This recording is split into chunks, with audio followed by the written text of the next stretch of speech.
our politics seems more vulnerable to conspiracy theories and outright fabrication. Yeah, well, I think the concept of non-cooperation really needs to be thought about. The lobby looked like the plane hit the lobby. We will defend ourselves and our future against terror and lawless violence. I think a bomb went off in the lobby first, then a plane hit the building. Then another plane hit the other building. But when I was coming through the doors on the other side of the Trade Center, either they blew the lobby up or something, because it blew the glass out of the doors and knocked us all down. In the Second World War, we learned there is no isolation from evil. We affirm that some crimes are so terrible, they offend humanity itself. And we resolved that the aggressions and ambitions of the wicked must be opposed early, decisively, and collectively before they threaten us all. Because when I look at, our imprinted behavior pattern is to protest and demonstrate against whatever it is that we're opposing in a political society type of sense, and to organize people and energy to do this protesting and this demonstrating. But when you really look at it,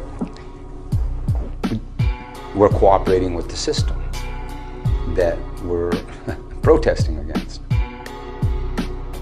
During the time that the airplane coming in to the Pentagon, there was a young man who would come in and say to the Vice President, the plane is 50 miles out, the plane is 30 miles out. And when it got down to the plane is 10 miles out, the young man also said to the Vice President, do the orders still stand? And the Vice President turned and whipped his neck around and said, of course the orders still stand. Have you heard anything to the contrary?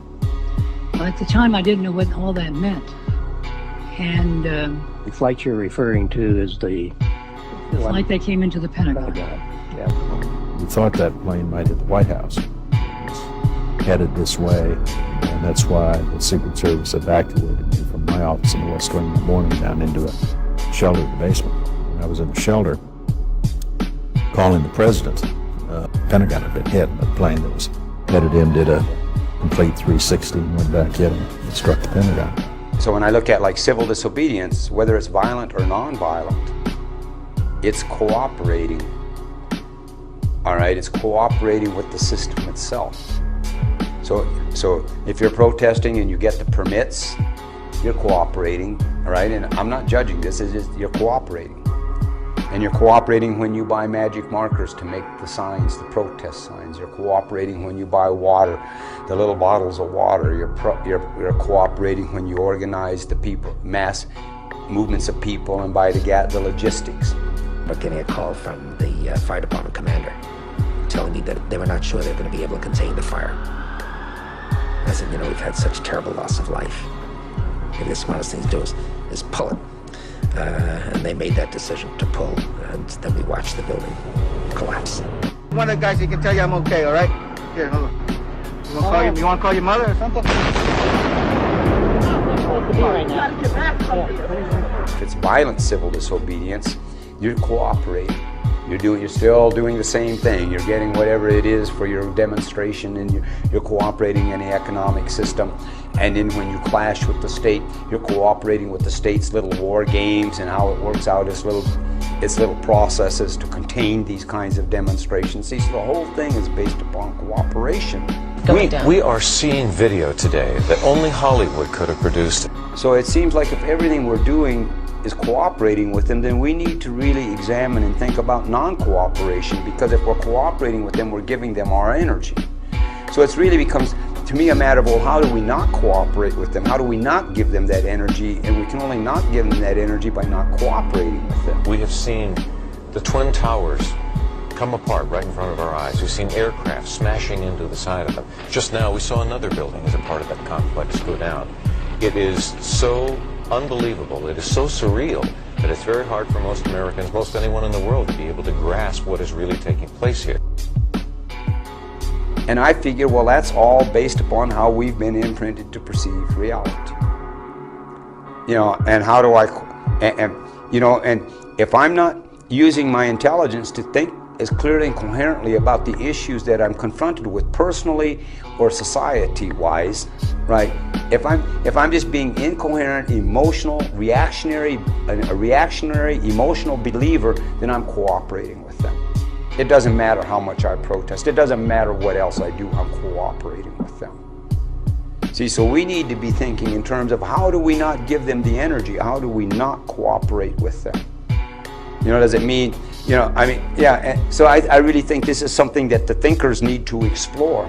How do, I mean, on one level you can say, well, try to organize 30% of the population not to spend any money on the same day as an economic statement, and you're not cooperating with them because you're not feeding into the monetary system. So that's one way of non-cooperation.